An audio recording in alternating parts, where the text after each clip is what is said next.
Okay, great win. Okay, first of all, we beat the Tennessee Traders. That's always a plus. Always. Second off, guess what? We still lead the fourth. And with this win, we basically won the division now. It's obviously not guaranteed. There's like, what, a 0.1% chance that Tennessee will take it back? Well, in order for that to happen, first of all, because we're going to hold a tiebreaker over the Titans. First off, the Titans are going to have to beat the Saints, and we are going to have to lose to the Buccaneers. Okay?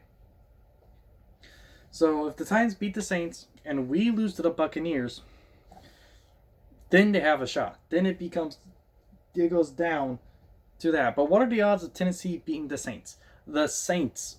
And what are the odds of us losing to the Buccaneers that same week? It's not very often. We are a better team than the Buccaneers, even though the Buccaneers have a great offense. We also have a good offense, and we have a much better defense than the Buccaneers. With the Buccaneers defense, we can shred them.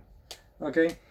With Stills, Fuller, and Hopkins, and Carlos Hyde, and Johnson, and with Fells, great tight end, and Watson, the dual threat quarterback. He can throw bombs in, he can run down the field.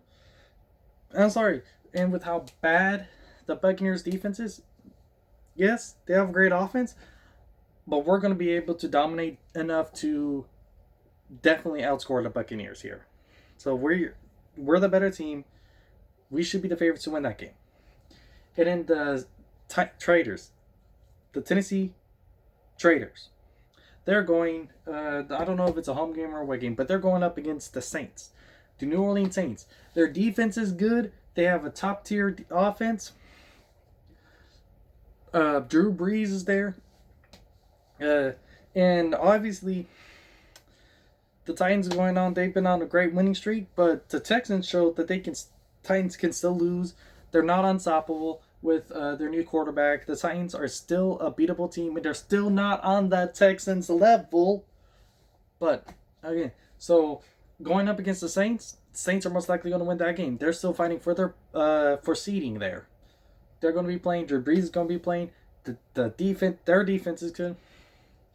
The Saints are going to win against the Titans. And then it doesn't. And here's the thing, though. I could be wrong about one of those games. Just one. And we would still lock in the division at this point. We don't need to win and they lose. No, just one of those things need to happen. If we lose to the Buccaneers and they lose to the Saints, guess what? We still get the division. Why? We hold a tiebreaker. It won't be based on well, at the moment it's going to be based on head-to-head. But if they beat us in Houston, it won't be a head-on-head anymore. It'll be based on division record, and we'll have the better division record. Why? Because here's the thing. The Texans beat the Colts once and lost to the Colts once, so that's 1-1.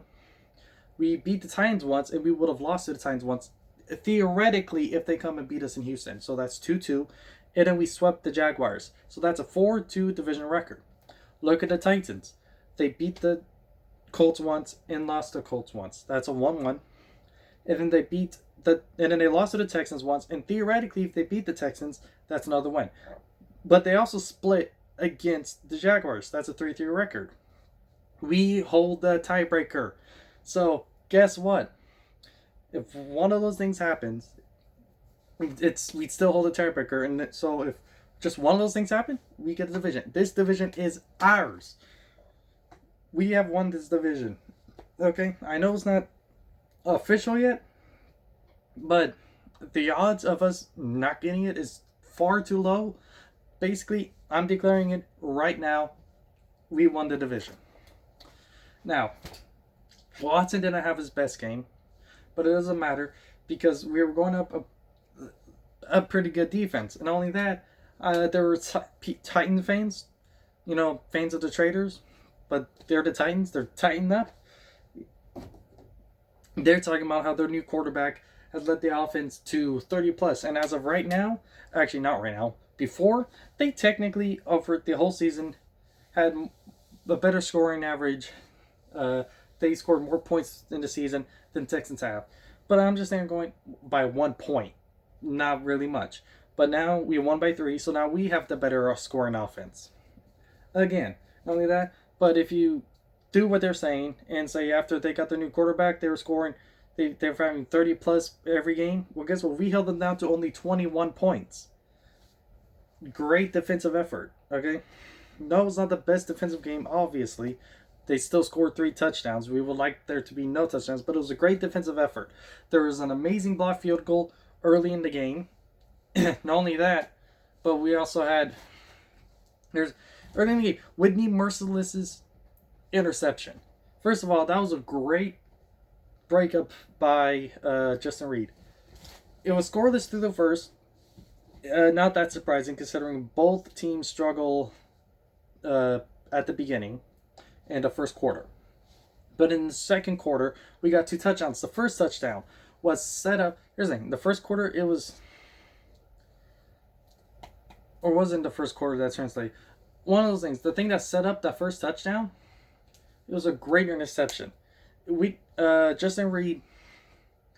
Alright, the Titans player, he was either going down a deception or a fumble recovery for Whitney Merciless, okay?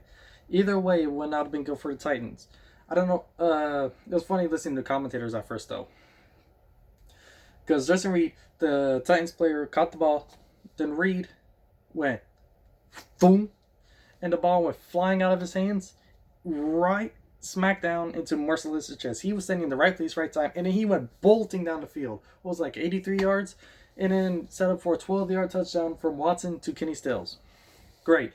It was great. We scored another touchdown that quarter. And then we had, again, when it came down to it, when it came to third downs, the defense showed its face. And most of the time, the offense didn't convert. I think they only converted 40%, which is pretty darn good, considering the Titans really have usually a good percentage there. Well, a lot of that is because we were able to keep the running back from running too much. Yes, I know what his stats say, but that's just from a few and far in between large plays going down the field, which are big plays, but that's about it. Most of the time, he was getting 1-2 yards or no yards because we were just eating him up at the line of scrimmage. But there are times where you get free and you go far down the field, and that's where his stats based mostly were padded up. But yeah, we held them short, and that's really what did it in, because it went from them being able to do most of the time doing third down and shorter. We forced them into third down and longs, which was pretty darn good. And in that goal line defense, yes, they score, but we had an amazing goal line defense too. They went, was it Ryan? I think the running back is Tannehill. The Titans quarterback ran all the way down the field, right near the goal line. And then again down the field, it was near the goal line. First down, run right down the middle, stopped right there. It was, dude literally went up there and then just stopped, pulled down. And then there was a pass. Dude caught the ball and then he came up there, grabbed him in, and just knocked him down at the line of scrimmage again. The pass was caught behind the line of scrimmage, and he tackled him before he even got past the line of scrimmage. Amazing. And this was all inches from the goal line. So again, 30 inches again, ran down the middle, stopped him again. Defense ate him up. Yes, they got a fourth down. They went to a fourth down. They went for it, and they got the touchdown. But I'm still impressed with that goal line stand. That was a great goal line stand. First and inches, stopped him. Second and inches, stopped him. Third and inches, stopped him. Great goal line stand. I know they scored in the fourth try, but it took them 4 tries to do it. I like that. I like that a lot. This was a great game. Again, Watson, not his best night, but he did pretty good. He made plays when it needed to be made. The interception, this game could have been even better for the Texans if it wasn't for that early interception, and then the second interception where he batted 2 interceptions in the red zone. Not good. Now, we still won. It wasn't Watson's best game. He went 19 for 27 for 243 yards, 2 touchdowns, and 2 interceptions. Both those touchdowns going to Kenny Stills. He rushed 7 times for 32 yards, 4.6 yards per carry. Okay. Now, Carlos Hyde rushed for 26 yards. He carried the ball 26 times for 104 yards, 4 yards per carry, 1 touchdown. Johnson rushed only 2 times for 4 yards, 2 yards per carry, but he caught the ball twice as well for 19 yards, 9.5 yards per catch. Hopkins had 6 receptions for 119 yards. He had huge key plays. He helped set up a touchdown. Oh, my Merciless may have done it. Whatever. Hopkins set up a touchdown with another big play, and then he set up a field goal with another 2 more big plays in a drive. He had 19.8 yards per catch. Now, Will Fuller had 5 receptions for 61 yards, 12.2 yards per catch. Now, Stills didn't have as many catches or as many yards. 3 receptions, 35 yards, 11.7 yards per catch, but he did have the 2 thrown touchdowns. It was great, Kenny Stills. Every player benefits from Will Fuller being on the field because now it's a 3-headed snake. Who do you cover? You can't single cover Hopkins. You can't single cover Will Fuller, and Kenny Stills is a dynamic player as well. So that's 3 players you have to cover, and you got Carlos Hyde, a great running back. Was it a 1,000-yard rusher this season? And then you got Fells, a great tight end, and then you got Watson. Whenever everyone's ever, you got Watson, who you also have to keep your eye on because not only is he going to be able to throw the ball deep, but he's also able to run far down the field as well. Okay. With everyone on the field, it's literally on an 11-on-11 matchup. And there's too many people out there where you can't just put one person on, so you're going to have to double cover some of them, but then that leaves someone open for the Texans. When everyone's healthy, Texans offense is great and amazing. Now, on defense, we also had some plays. We had Cunningham with a couple of great blocks. Number 41 Cunningham. What was it? He had some pretty great hits. He had 10 tackles, 4 assisted, and a half of a sack. There's McKinney with great plays. 5 tackles, 4 assists, and a half a sack. Then you have Reed with 5 tackles and 1 assist. Scarlett with 2 tackles and 3 assists. Merciless with 2 tackles and an interception, and a huge interception. That was thanks to Reed. Omnahu had 1 tackle and 1 huge sack. Okay, he had a huge sack. It was the 4th quarter, and it was basically the deciding play. He sacked the quarterback, and they took too long to set up again to spike the ball. It was, yeah.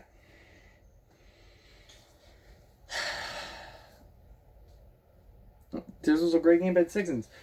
Secondary had some pretty great breakups. There was, the fake punt. Okay, there was. Everyone in the secondary had at least 1 pass breakup. Jonathan Joseph had a pass breakup, but then there was this one. It was they're over here congratulating it for a super great play, and it was because it was a super good throw. No, it wasn't, because I know he did a great play. It was so funny. Ball's going. It's a fake punt. The punter has the ball and he throws it, and then the Texans threw it straight down on the ground. It was he got the ball and just threw it straight down. It wasn't really that hard. The only reason he should have been an interception. The only reason why it wasn't is because if he caught the ball and he ended up being tackled, it was better for it to be thrown down because they would have been further up the field if it was incomplete than it would have been if it was, because it was 4th down and everything. So it was a smart play by him in that regard. But it would have been an easy interception. The ball was thrown, and instead of it being over the defender and in front, the offensive player is in front of the defender. It was underthrown. It was so underthrown that basically they kind of stood there for a little bit, and that's why he jumped up. It was his ball. It would have been I'm not taking it away. It was a great defensive play, but I think they're kind of making it bigger than it is. Whatever. But a good win. The Texans basically won the division. Yeah. Texans, we won today. We don't officially have our division crown yet for this year. But I'm wearing it. I'm happy we're wearing the crown right now. This is our division now. We got this. Now, great game. Beat up the Traitors. Great game. Showed a bunch of Titans fans. Showed a bunch of Titans fans what's up, because there were so many of them boasting about how the Titans were going to win. I even had non-Titans fans picking the Titans. People were picking the Titans, and I'm over here. Some of my friends that I talk to, the other YouTubers that I do talk to, because I'm not a big YouTuber, but I do talk to other YouTubers. They were picking the Titans. I was sitting alone. I'm like, yeah, Titans have been pretty good. They've been a bulldozer. You would think with their momentum and their home field advantage, but I'm sitting there going, what about the Texans? And there's Titans, whatever. That's the point. Texans won. Great game. Let's go.